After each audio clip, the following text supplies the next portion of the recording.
Break के बाद एक बार फिर से आप सभी दर्शकों का अन्नदाता कार्यक्रम में स्वागत है।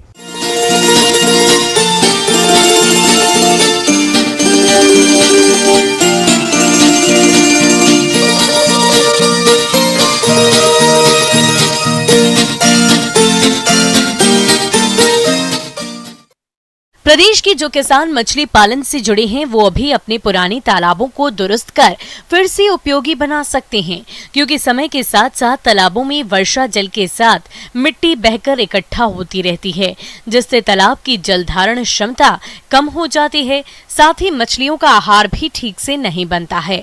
ऐसे में पुराने तालाबों का जीर्णोद्धार कर तालाबों को फिर से उपयोगी बनाया जा सकता है। तो चलिए इस बारे में जानते हैं मत्स्य विशेषज्ञ डॉक्टर इप्सिता विश्वास से।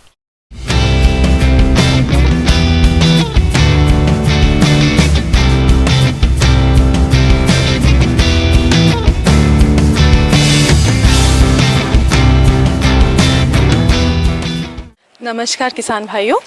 ये ज़रूरी नहीं है कि आपके पास हमेशा नए तालाब को आपको खनवाना पड़े या फिर आपके पास 3 अलग अलग तरीके का भी तालाब हो, यानी नर्सरी, रियरिंग या ग्रो आउट तालाब। अगर आपके पास पुराना एक तालाब है और बहुत ही बड़े साइज़ का है, यानी 1 या 2 हेक्टेयर, तो आप उसके जीर्णोद्धार भी कर सकते हैं। जीर्णोद्धार करने के लिए आपको पहले देखना है कि उस एरिया में जहाँ पर आपका तालाब है वो एरिया में अगर पानी टिक रहा है कि नहीं, यानी वाटर सीपेज हो भी रहा है कि नहीं। अगर वाटर सीपेज नहीं हो रहा है, यानी 40% पानी हमेशा वहाँ पर टिकना चाहिए। तो इस हिसाब से आपको एक बार एक बांस के कोई भी एक किनारे में एक आप बांस रख के उसमें मार्क करके आप देखिए कि पानी कितना दिन में वो उसका लेवल नीचे होता है। स्पेशली वो देखिए इसी महीना में, जैसे कि अभी मार्च, अप्रैल, मई, ये महीना में देखिए। हमेशा ये ध्यान रखिए कि जब आप मछली पालन करते हैं तो मिनिमम आपके 1.5 मीटर पानी रहना ज़रूरी है। तो इस समय में ये देखना ज़रूरी है, क्योंकि अभी गर्मी भी बहुत है।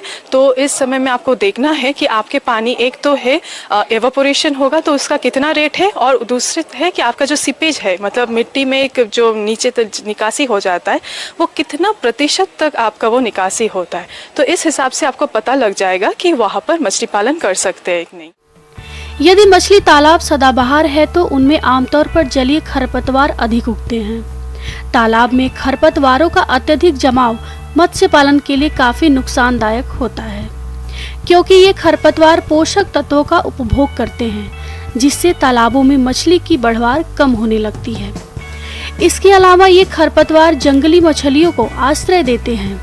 साथ ही खरपतवार मत्स्य बीज पालन में अवरोध और सूर्य की किरणों को निचली सतह तक पहुंचने में बाधा उत्पन्न करते हैं। इसलिए तालाब की मरम्मत के साथ साथ उसके जलीय खरपतवार की सफाई भी गर्मी के मौसम में ही कर लेना चाहिए।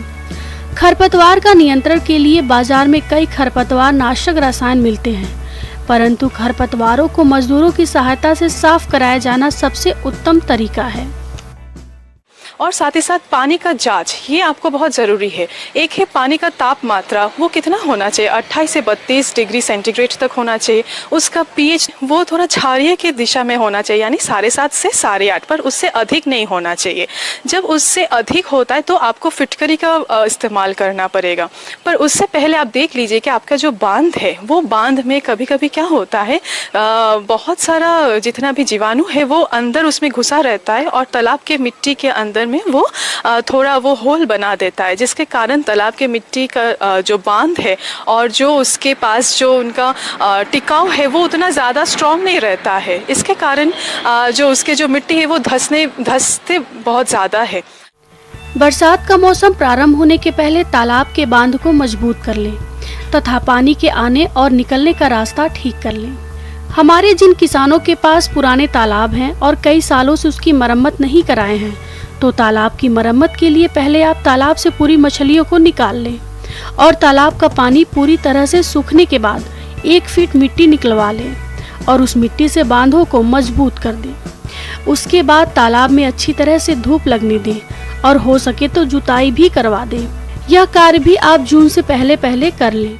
और जो नीचे तली जो मिट्टी है वहाँ से 6 से 10 इंच मिट्टी आपको वो उठा लेना है। तो वो उठाने के बाद, क्योंकि वो बहुत ही उपयुक्त मिट्टी है खाद के हिसाब से, तो वो आप अपने खेती में डाल सकते हैं।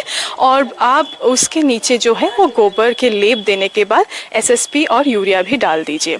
अगर आप प्रति कट्ठा के बारे में बात करें तो लगभग आपको गोबर या गोआ आप 125 किलो प्रति कट्ठा आप इस्तेमाल कीजिए। उसके साथ आप यूरिया का इस्तेमाल कीजिए 125 ग्राम प्रति कट्ठा, और आप इस्तेमाल कर सकते हैं सिंगल सुपर फॉस्फेट 190 ग्राम प्रति कट्ठा। ये तीनों जो रासायनिक उपकरण है वो तीनों को आप मिलाकर उसका 3 हिस्से में बांट दीजिए। पहला हिस्से जब आप मछली स्टॉक करेंगे, मतलब जब मछली इसको डालेंगे तालाब में, उससे आप 8-10 दिन पहले वो मिश्रण को आप दीजिए। देने के बाद 8-10 दिन के बाद आप मछली को स्टॉकिंग कीजिए। नया तालाब हो या पुराने तालाब, अब आपको तालाब में प्राकृतिक आहार तैयार करने के लिए खाद और चूने का प्रयोग करना है, जिसका सही समय जून का महीना होता है। 10 दिनों के बाद आप तालाब में पूरा पानी भर दीजिए, यानी 1.5 मीटर तक। इसके बाद आप मछली बीज तालाब में डालें। इस व्यवसाय से अधिक लाभ के लिए कार्प मछलियों की 3 या 6 प्रजातियों का पालन करें। स्टॉक करने के बाद आप देखिएगा कि 5 या 7 दिन का, क्योंकि आपका एक हिस्सा चला गया, 2 हिस्सा बच गया जो, तो वो हर 7वां दिन में आपको एक बार डालना है। इस हिसाब से आप देखिएगा कि आपका जो प्लैंकटन ग्रोथ है वो बहुत ही अच्छा हो सकता है।